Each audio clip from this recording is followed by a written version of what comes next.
tous et bienvenue sur ma chaîne. Aujourd'hui on se retrouve pour un top 5 et pas n'importe lequel puisqu'il s'agit du top 5 de mes romances préférées. Je dois avouer que j'ai un gros faible pour les romances en général et la plupart de mes coups de cœur littéraires sont des romances. Donc commençons tout de suite. En 5e position j'ai choisi Le mec de la tombe d'à côté de Catarina Masetti. C'est un roman que j'ai lu il y a un paquet de temps, mais j'en garde toujours un souvenir absolument émerveillé. Donc c'est l'histoire d'amour totalement inattendue et assez originale entre Désiré, bibliothécaire, un peu branché, un peu intello sur les bords, et Benny, qui est agriculteur, qui vit seul dans sa ferme, qui ne lit pas. Et donc ce sont des personnages que tout oppose et j'ai adoré cette idée un peu de choc des cultures, de la rencontre entre deux personnages que tout oppose. Et j'ai aussi beaucoup aimé l'idée que l'amour permettait de dépasser les a priori et que voilà, que l'amour pouvait tout surpasser. Toutefois, je ne vous conseille pas la suite qui s'appelle Le caveau de famille. J'ai trouvé que justement on perdait ce côté optimiste et mordant qu'on a dans Le mec de la tombe d'à côté. Donc en 4e position, j'ai choisi Eleanor and Park de Rainbow Rowell. Excusez mon anglais. Donc c'est l'histoire d'Eleanor, rousse, ronde, mal dans sa vie, mal dans sa peau, à côté de Park plutôt beau gosse, apprécié au lycée, qui vit dans une famille aimante, choyée, voilà, tout comme il faut. Et donc ces deux vont se rencontrer lorsque Eleanor est obligée de s'asseoir à côté de Park dans le bus qui les emmène au lycée. Et c'est le début d'une histoire, comment vous expliquer, une histoire riche en émotions, une histoire riche en rebondissements également. C'est le roman un peu doudou, un peu fétiche, qu'on aime bien relire quand on a passé une mauvaise journée ou que la vie est un peu dure avec nous. C'est un roman un peu triste en fait, un peu mélancolique, mais honnêtement c'est une très belle histoire d'amour et je vous la recommande de tout cœur. Donc en 3e position, j'ai choisi Les gens heureux lisent et boivent du café de Agnès Martin-Lugan. C'est l'histoire donc de Diane qui a perdu son mari et sa fille dans un accident de voiture. Et depuis elle se laisse mourir concrètement. Son meilleur ami Félix donc décide de la pousser à bout, lui demande de se bouger. Et Diane en réaction décide de partir seule en Irlande en se disant qu'au moins elle aurait la paix. C'est un roman à la fois très beau et très dur.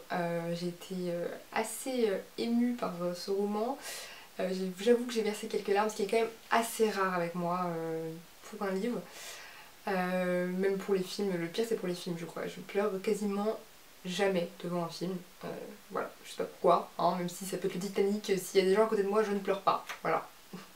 Enfin bref. Et donc oui, donc ce livre est un haut potentiel émotif, hein, ça c'est clair. Mais je ne vous en dirai pas plus parce que je ne veux pas vous spoiler. Tout ce que je peux vous dire c'est que la suite est aussi bien. Donc voilà, c'est une très bonne raison pour le lire et pour vous lancer. Et voilà, je vous recommande fortement de le lire. En 2e position, j'ai donc choisi Quand souffle le vent du Nord de Daniel Glatauer.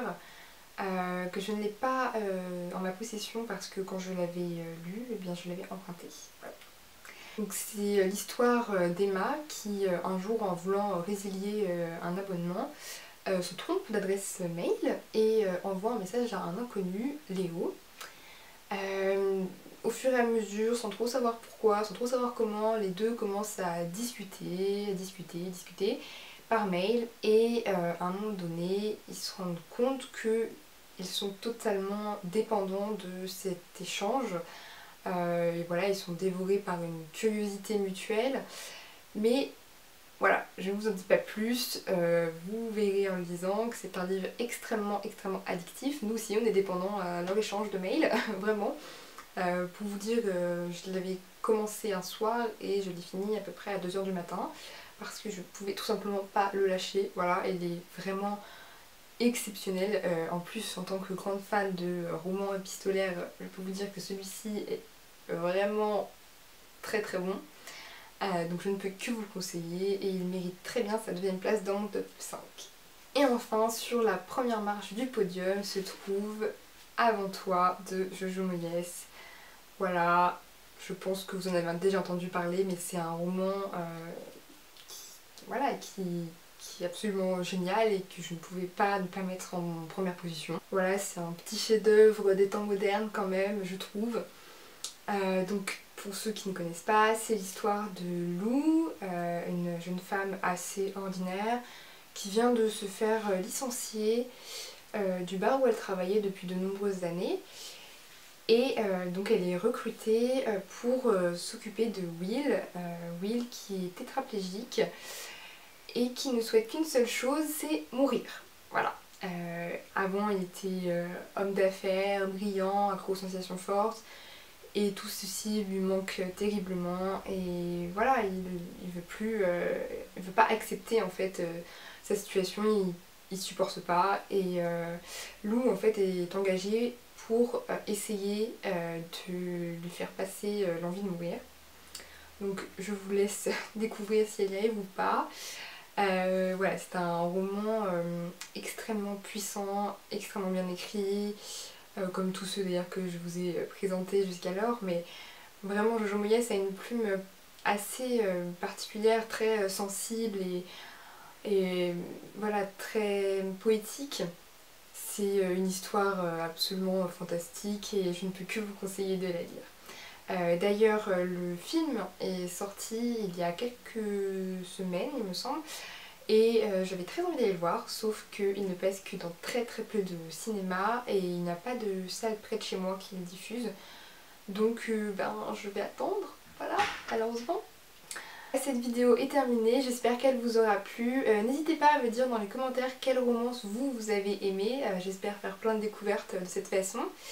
Et je tenais aussi à vous remercier pour le soutien que vous m'apportez et pour le nombre que nous sommes déjà sur cette chaîne. Je trouve ça vraiment impressionnant en 2 vidéos autant d'abonnés, enfin, c'est que du bonheur, voilà, merci beaucoup.